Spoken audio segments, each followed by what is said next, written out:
Você já ouviu falar do princípio de Pareto? Esse princípio diz basicamente o seguinte, que para você conseguir 80% dos resultados, são necessários 20% de esforço. Hoje eu vou ensinar 80% da fotografia para você em 10 minutos. Agora lembre-se, não é tudo para você tornar-se e vir a ser um grande fotógrafo. Quando eu aprendo algo novo, eu gostaria que as pessoas falassem comigo como se eu tivesse 5 anos. Assim elas falariam de uma maneira tão simples que eu conseguiria entender a maioria das coisas que estão sendo ditas. E é dessa forma que eu pretendo hoje abordar esse assunto com vocês. Porque assim você consegue construir uma base tão sólida que você consegue consolidar o aprendizado de uma forma muito importante e assim você vai conseguir aumentar a complexidade a partir de uma base muito bem construída. Então é isso que eu vou ensinar hoje na fotografia para vocês. E lembre-se, e a partir daqui vocês serão capazes de construir e de fazer imagens incríveis. Então vamos lá que nós temos 10 minutos a partir de agora.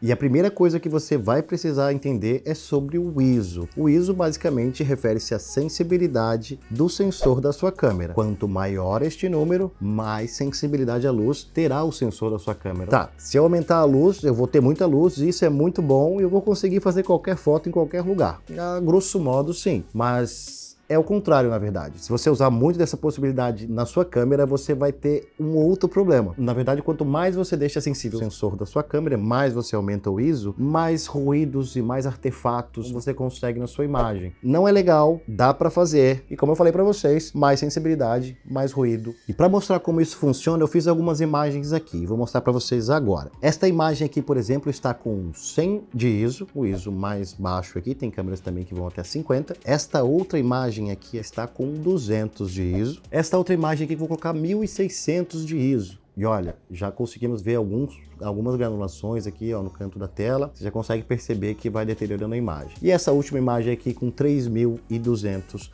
de ISO. Então você, cada vez que sobe, pior vão ficando essas condições aí na sua imagem. Lembrando que dependendo da câmera que você tiver, essas possibilidades aumentam. Você vai ter mais possibilidades de aumentar o ISO, porque a qualidade da sua câmera é melhor. Se você tiver uma câmera já de entrada, o seu ISO ele vai ser muito curto e quanto mais você sobe, pior vai ficando a imagem. E tem câmeras que vão até 120 mil de ISO. Então você vai ter um spread maior para subir essa sensibilidade. E basicamente esse é um dos motivos maiores porque as câmeras flutuam tanto de preço. É a questão do aumento da sensibilidade desse ISO e por isso ela vai ter um preço bem diferenciado. E tem câmeras ali que com 1600 já estão começando a deteriorar a imagem e tem câmeras que lá para 5000 de ISO já estão começando a deteriorar a imagem. Então olha a diferença de possibilidades que você tem. Então você consegue estar trabalhando no escuro com uma câmera dessas com um preço maior com muito mais facilidade. Afinal de contas, você não vai ter tanta destruição da sua imagem por aumentar a sensibilidade do seu ISO. Em geral, fotografia, você paga mais caro para ter mais luz. Então funciona assim, enquanto você estiver num local muito iluminado, na luz do dia, lá fora você vai usar o seu ISO bem lá embaixo. Lá ISO 100, ISO 50, porque você tem acesso a muita luz. Quando você está na sombra, você pode dar uma aumentadinha nesse seu ISO, deixar em 200, por exemplo. Quando você está em um evento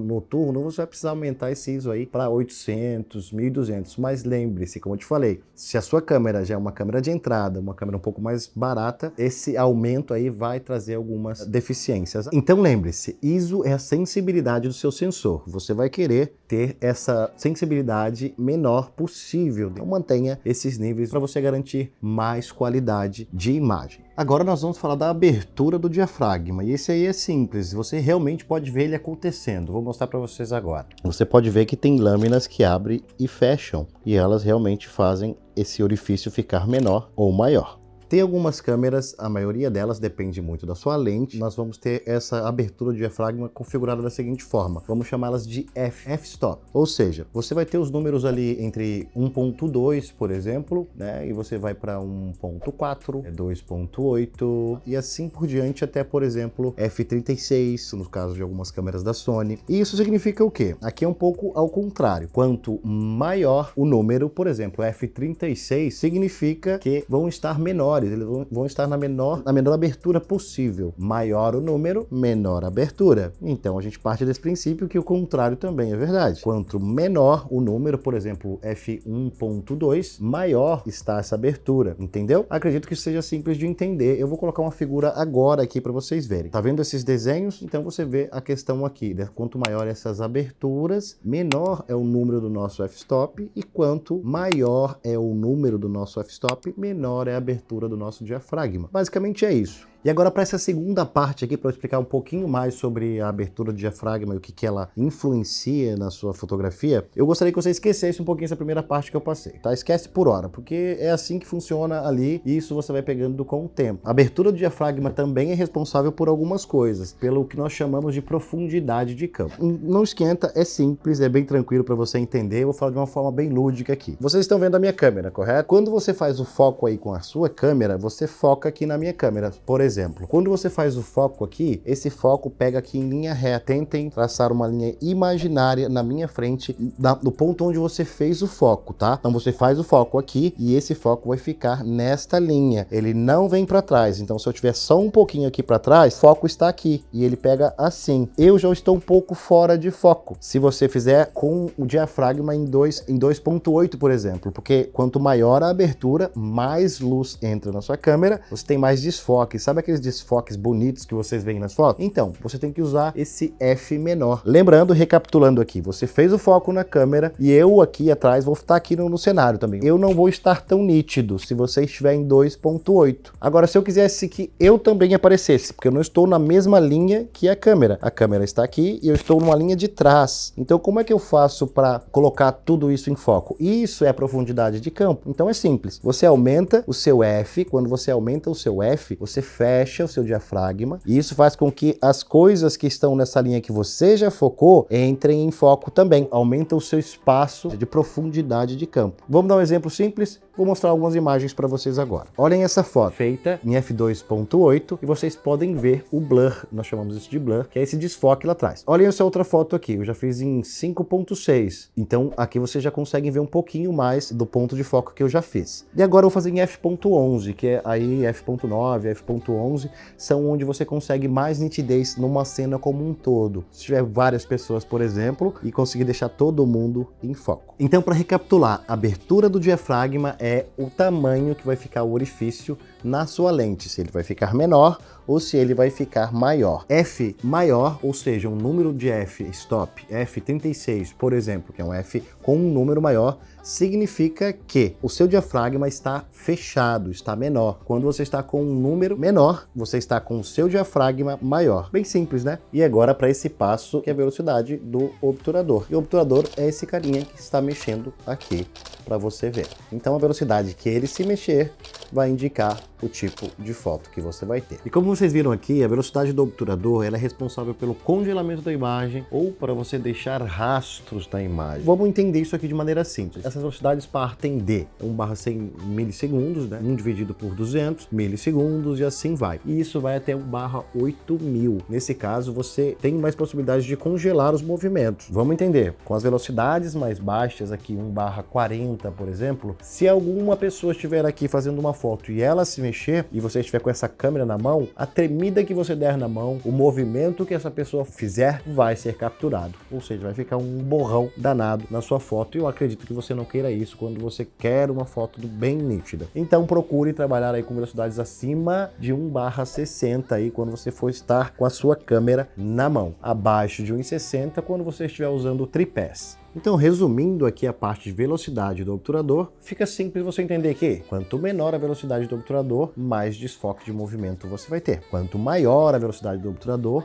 menos desfoque de movimento você vai ter. Então você vai usar aí velocidades mais altas para movimentos, assuntos que estejam muito rápidos e velocidades mais baixas para assuntos que estejam aí estáticos e parados. E dependendo da velocidade, se for muito baixa, com certeza você vai precisar de um tripé para que ele fique muito estático essa sua câmera e claro, o seu assunto também esteja nessa condição, se possível. Se é essa a sua questão, né? Você pode estar querendo que o seu assunto esteja em movimento para você conseguir efeitos diferenciados, aí você que vai definir. E agora, de uma maneira simples, vamos unificar tudo isso aqui. Então a gente começou falando ali sobre o ISO, abertura do diafragma e depois falamos sobre velocidade do obturador. Nós vamos unir todos esses conhecimentos para conseguir construir a nossa fotografia. Vamos aqui fazer uma hipótese. Você está numa cena muito escura. Você vai lá, tira uma foto, fez a sua foto e ela ficou muito escura. Como é que você vai conseguir arrumar isso? Primeiro, você tende a partir dos seguintes princípios. Você vai olhar para a velocidade do obturador, em primeiro lugar. Você olha e vai tentar baixar essa velocidade até um ponto que você não tenha desfoque de movimento. Porque se você baixar demais, você vai ter borrão na sua foto. Então baixe essa velocidade para que entre mais luz, mas até um ponto seguro que seu assunto não fique borrado. Conseguiu fazer isso? Não ficou claro o suficiente ainda? Vamos para a segunda parte, que aí é a abertura do seu diafragma. Mas você também vai ter que tomar cuidado. Você vai aumentar essa abertura do seu diafragma até um ponto que não esteja em foco o seu assunto. Você vai ter que encontrar esse meio termo para você deixar o que você está fotografando realmente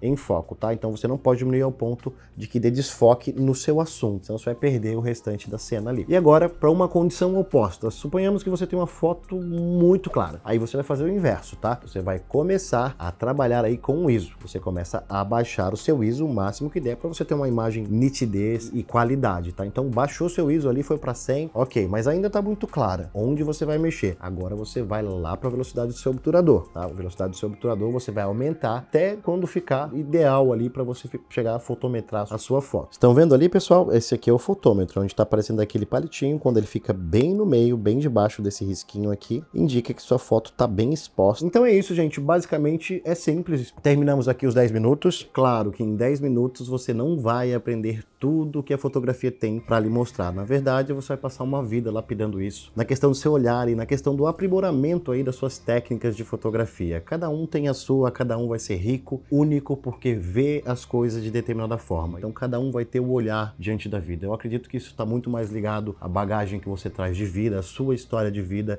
e como você enxerga o mundo. Eu espero que vocês tenham gostado desse vídeo. Se você gostou do vídeo realmente, por favor, me ajuda. Esse aqui é o primeiro vídeo referente ao curso de fotografia que eu vou deixar aqui gratuito para vocês. Vamos fazer ensaios juntos. Então a gente vai explorar muita coisa aqui juntos, tá? Vou falar sobre flash, vou falar sobre luz, vou falar sobre estúdio, sobre configuração de softbox, vou falar sobre muita coisa dentro da fotografia. Então esses 10 minutos aqui, nos quais vocês conseguiram pelo menos aí 80% da fotografia em uma rápida dimensionada aí, é treino, é apertar o botão, é errar bastante e é tentar de novo. Então é basicamente isso aí. Se você curtiu esse vídeo, deixa o seu like aqui pra mim, vai me ajudar demais. Claro, se você acredita que esse canal vai te ajudar com mais coisas, por favor, cogite a hipótese de se inscrever aqui para me ajudar a continuar com esse trabalho que eu quero fazer por muito tempo aqui referente à fotografia. Eu tenho vários projetos aqui dentro deste canal, neste entorno, tá? Eu amo a fotografia, amo o audiovisual, colocar muitos conteúdos aqui bem legais para vocês e espero que vocês curtam demais, porque tem coisa muito top vindo por aí. Ah, e não se esqueça de aproveitar, eu tenho uma playlist aqui chamada Alvoradas à Ilha. Essa playlist está ligada ao movimento fotográfico que eu faço aqui na região da Grande Florianópolis, onde eu moro, e eu estou fazendo a cobertura das alvoradas, dos crepúsculos, do nascer e do pôr do sol aqui das principais praias da ilha de Florianópolis. Então se você quiser acompanhar isso de uma maneira bem diferente, com vlog, com trilhas, com fotos do nascer do sol, e não são quaisquer fotos, hein? Tem coisa muito bonita lá, tem voos com drone, tem uma cobertura completa. Então vou deixar um playlist aqui, um card, para você dar uma olhada lá se você quiser. Então fiquem com Deus, até o próximo vídeo, fui!